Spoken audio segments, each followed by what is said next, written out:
adik-adik, apa kabar nih? Semoga kalian sehat di tengah pandemi ini dan tetap semangat belajar ya. Kan ada pepatah, tak kenal maka tak sayang. Perkenalkan, nama kakak Odia Melania Triananda, bisa dipanggil Kak Nanda. Nah, tenang-tenang, di sini kakak nggak sendirian, yaitu kakak ditemani oleh teman kakak. Halo, perkenalkan nama kakak Delvia Setiajayani, bisa dipanggil Kak Delvi. Karena udah kenal, selanjutnya akan dijelaskan mengenai materi penyajian data oleh Kak Delvi. Sebelum masuk ke materi, tahu tidak apa yang dimaksud dengan penyajian data itu apa? Penyajian data itu adalah aktivitas yang dilakukan oleh seorang peneliti, baik individu ataupun berkelompok, untuk melengkapi proses pembuatan laporan atas hasil penelitian yang telah dilakukan. Kegiatan pembuatan laporan hasil penelitian dilakukan agar data yang telah dikumpulkan dapat dipahami dan dianalisis sesuai dengan tujuan yang diinginkan. Nah, sekarang sudah tahu kan apa itu penyajian data? Selanjutnya, dalam menyajikan sebuah data dibagi menjadi 4 loh. Yang pertama, kita bisa menyajikan data menggunakan bentuk tabel. Yang kedua, menyajikan diagram batang. Ketiga, menggunakan diagram garis.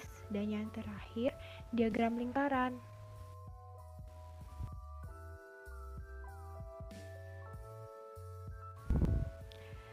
Yang pertama, menyajikan data menggunakan bentuk tabel, yang berarti data-data tersebut disusun dalam urutan baris dan kolom. Penyajian data dengan tabel merupakan cara yang paling mudah dilakukan dalam sejumlah penelitian. Penyajian dengan tabel ini biasanya digunakan untuk kepentingan analisis perbandingan. Pada menyajikan data menggunakan bentuk tabel, terdapat 3 macam penyajian, yaitu: pertama, tabel baris kolom. Pada tabel ini yang digunakan terdiri dari beberapa baris dan satu kolom. Tabel ini juga digunakan untuk data yang hanya memiliki satu kategori atau kelompok saja. Seperti contoh di samping, itu adalah tabel baris kolom, di mana pensil, ballpoint, penghapus, penggaris, dan spidol merupakan satu kategori, yaitu kategori alat tulis.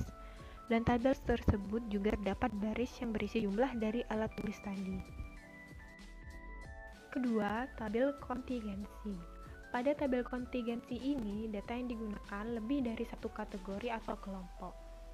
Seperti tabel di samping, terdapat sebuah data jumlah siswa berdasarkan jenis kelaminnya.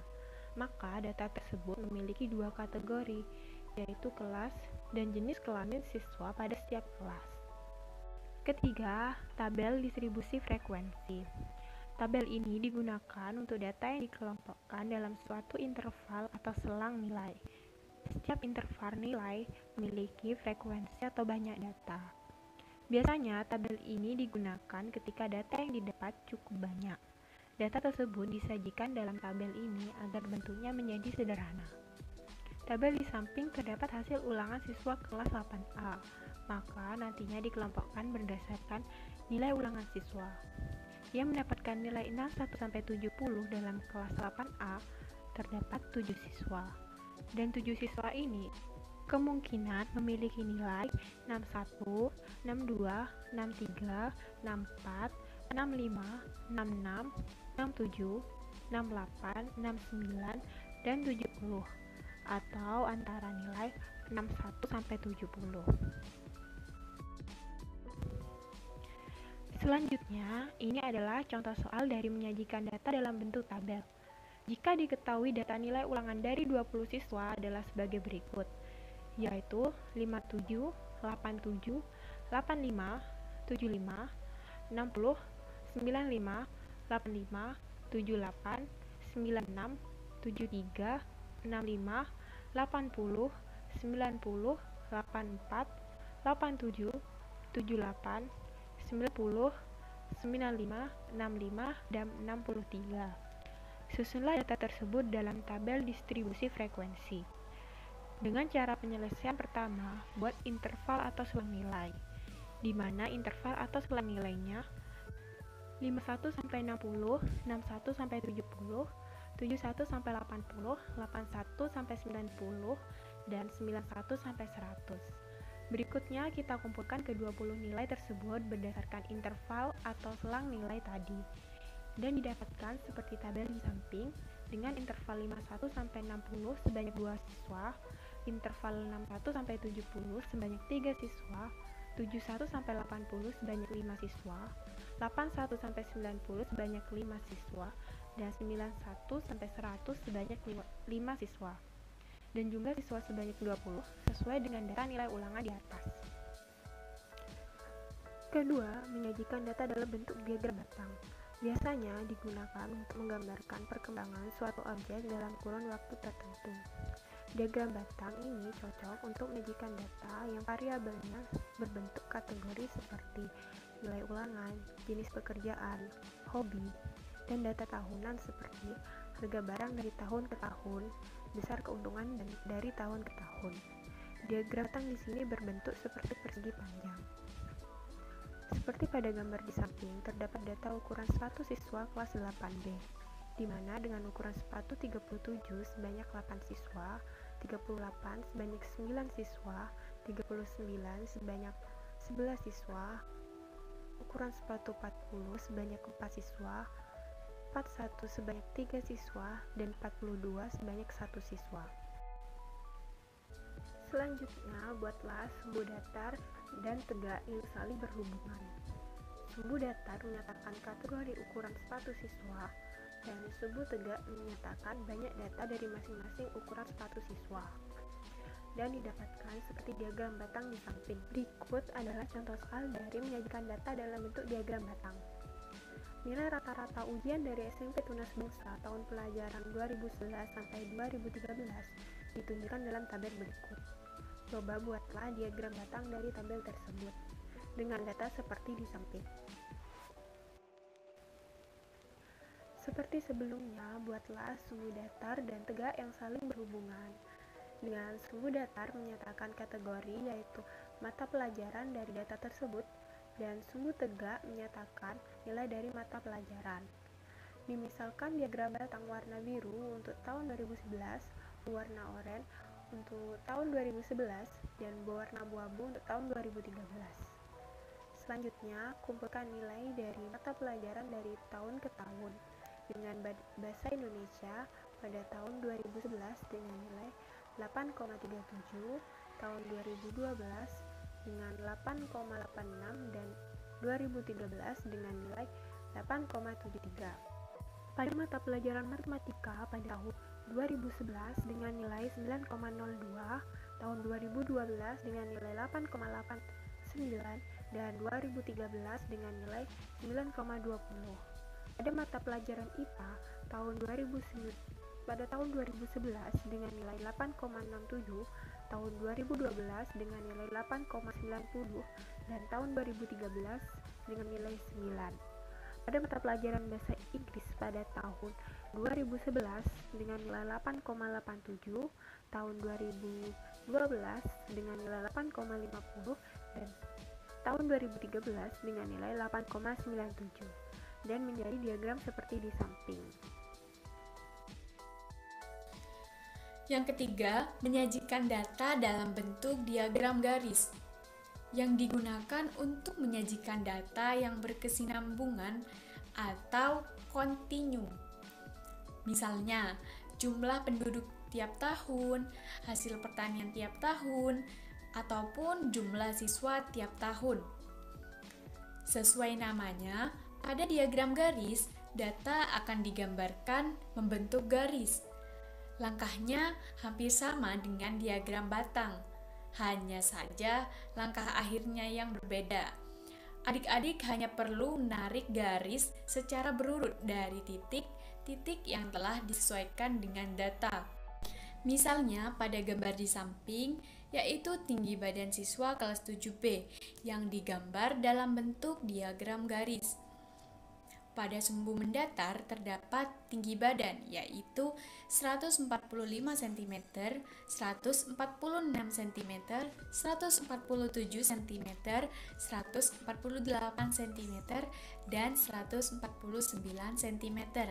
Pada sumbu tegak terdapat banyak siswa yang memiliki tinggi badan tersebut.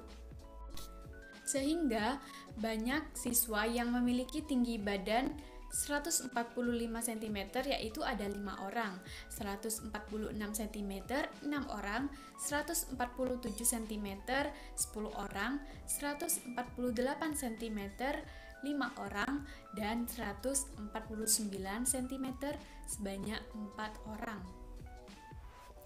Selanjutnya kita lanjut ke contoh soal. Terdapat data yang diperoleh Bunga terhadap hasil panen jagung ayahnya dalam 4 tahun terakhir. Sajikan dalam bentuk diagram garis, yaitu pada tahun 2017 hasil panennya sebanyak 15 ton, 2018 sebanyak 28 ton, 2019 sebanyak 32 ton, 2020 sebanyak 40 ton. Sehingga dari soal tersebut didapatkan penyelesaiannya atau diagram garisnya seperti gambar yang ada pada di samping. Yang keempat, yaitu menyajikan data dalam bentuk diagram lingkaran. Penyajian data dengan menggunakan gambar yang berbentuk lingkaran. Diagram lingkaran biasanya digunakan untuk menyajikan data yang dapat dikategorikan atau dikelompokkan. Di sini, data akan digambarkan dalam bentuk lingkaran yang terbagi menjadi beberapa juring. Nah, pada juring-juring ini dapat dinyatakan dalam bentuk persen atau derajat. Besarnya persentase dan derajat dipengaruhi oleh besar nilai atau frekuensi data, sehingga setiap juring akan memiliki ukuran yang berbeda-beda. Jika juring dinyatakan dalam persen, maka untuk satu lingkaran penuh, total persentasenya yaitu 100%. Nah, untuk membuat diagram lingkaran, adik-adik harus tahu dan harus menentukan besar persentase atau sudut setiap kategori datanya terlebih dahulu. Nah, di sini ada rumus untuk yang dinyatakan dalam persen, yaitu besar persentase sama dengan frekuensi dibagi jumlah data dikali 100%. Di sini menggunakan contoh seperti diagram garis, yaitu tinggi siswa kelas 7B. Untuk siswa yang memiliki tinggi 145 cm yaitu sebanyak 17%, 146 cm 20%, 147 cm 33%, 148 cm 17%, dan 149 sebanyak 13%. Sehingga jika ditotal semuanya yaitu 100%. Selanjutnya, jika juring dinyatakan dalam bentuk derajat, maka untuk satu lingkaran penuh total sudutnya adalah 360 derajat. Rumus yang digunakan yaitu besar sudut sama dengan frekuensi dibagi jumlah data dikali 360 derajat. Contohnya yaitu seperti gambar di samping, seperti contoh persentase, hanya saja di sini menggunakan derajat. Contoh soal 1, terdapat diagram lingkaran yang berisi 4 anak calon ketua OSIS, yaitu Ferdi, Wildan, Jus, dan Ricky. Nah, di sini diketahui Ferdi 50 derajat dan Wildan 210 derajat, sedangkan Jus dan Ricky tidak diketahui. Pertanyaannya, jika jumlah siswa yang memilih calon ketua OSIS adalah 72 dan banyaknya siswa yang memilih Ricky adalah 5 orang, maka tentukan A. besar derajat yang memilih Ricky, B. banyaknya siswa yang memilih Wildan. Penyelesaiannya A. besarnya derajat yang memilih Ricky. kita dapat menggunakan rumus besar sudut sama dengan frekuensi dibagi jumlah data dikali 360 derajat. Sehingga Ricky sama dengan 5 dibagi 72 dikali 360 derajat sama dengan 25 derajat. Maka besar derajat yang memilih Ricky yaitu 25 derajat. Kemudian B, banyaknya siswa yang memilih Wildan. Wildan sama dengan F dibagi 72 dikali 360 derajat sama dengan 210 derajat. Dipindah ruas, 210 derajat sama dengan F dibagi 72 kali 360 derajat. Sehingga 210 derajat dibagi 1 sama dengan 360 derajat F dibagi 72 dikali silang 210 derajat dikali 72 sama dengan 360 derajat F dikali 1. Kemudian tinggal pindah ruas saja hingga hasil akhirnya F sama dengan 42 siswa. Maka banyaknya siswa yang memilih Wildan yaitu sebanyak 42 siswa. Contoh soal 2, di sini terdapat diagram lingkaran. Yang tidak diketahui hanya karyawan. Yang ditanyakan yaitu jika jumlah siswa kelas 7 adalah 300 dan banyaknya siswa yang pekerjaan orang tuanya sebagai wira swasta ada 45 orang, maka tentukan A. Besar derajat siswa yang pekerjaan orang tuanya sebagai wira swasta. B. Banyaknya siswa yang pekerjaan orang tuanya sebagai guru. Penyelesaiannya A. Besar derajat siswa yang pekerjaan orang tuanya sebagai wira swasta. Di sini menggunakan rumus yaitu besar persentase sama dengan frekuensi dibagi jumlah data dikali 100%, sehingga wira swasta sama dengan 45 dibagi 300 dikali 100% sama dengan 4.500% dibagi 300, sehingga hasilnya 15%. B. Banyaknya siswa yang pekerjaan orang tuanya sebagai guru, yaitu guru sama dengan F dibagi 300 dikali 100% sama dengan 20%. Kita pindah ruas, 20% sama dengan F dibagi 300 dikali 100%. Kemudian 20% dibagi 1 sama dengan 100% F dibagi 300. Dikali silang, 20% dikali 300 sama dengan 100% F dikali 1, sehingga didapatkan hasil akhirnya F sama dengan 60 orang. Maka banyak siswa yang pekerjaan orang tuanya sebagai guru yaitu sebanyak 60 orang. Materinya sudah selesai nih. Gimana? Sudah paham belum mengenai materi penyajian data? Setelah Kak Delvi dan Kak Nanda menerangkan. Kalau begitu, Kak Nanda dan Kak Delvi pamit undur diri. Sampai jumpa dan semangat adik-adik!